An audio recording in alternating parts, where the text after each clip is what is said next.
Are we ready, guys? Should we do our Friday night recap once more? Are we ready for this? Let's do our usual self-flagellating look back.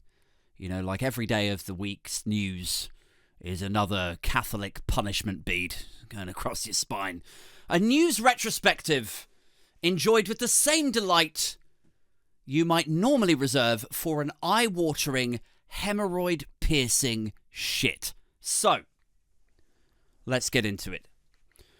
Monday this week started with Rishi Sunak trying to get us so scared of China, Russia, artificial intelligence, nuclear war, that you would keep him in power, presumably in the hope that he might then, gift you relief by killing you with a lack of central heating and reasonably priced food. I think that's the strategy. But I think Sunak vastly underestimates the anger and desperation of people out there. I don't think he has any real concept of how desperate people are, you know? And by proxy, how desperate they are to get rid of the Tories, right? I honestly think in his mind, he's like, we've got all of these threats. We've got all these threats coming at us from all angles, every direction. So don't vote Labour because we will keep you safe. The nuclear bombs, from the AI, from the this, from the that, natural gas, Putin's illegal invasion of Ukraine. We'll keep you safe. And I'm like, yeah, maybe from those. Then what about all of the other domestic problems? The ways that you normally kill us? You're going to save us from, Putin and, increased gas prices or something? AI? You're going to save us from all of that and then lead us safely back into our delayed cancer treatment. That is where this is heading. If there's another Tory majority. That seems to be his campaigning strategy.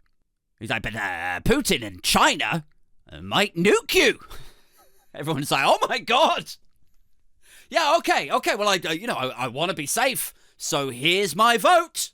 He's like, yeah, so vote for me. Okay, no, thanks very much. Yeah, cross into Sunak box. Yep, okay, and then just come this way, come back over this way, and let's get you into the plebatoire. Boom. Look at the last decade, man. Does anybody feel safer now than in 2010? Really? Honestly? You know, you've got disabled people getting pushed back into work. You've got violent criminals getting released because the prisons are over capacity. You've got 100,000 criminal records just lost.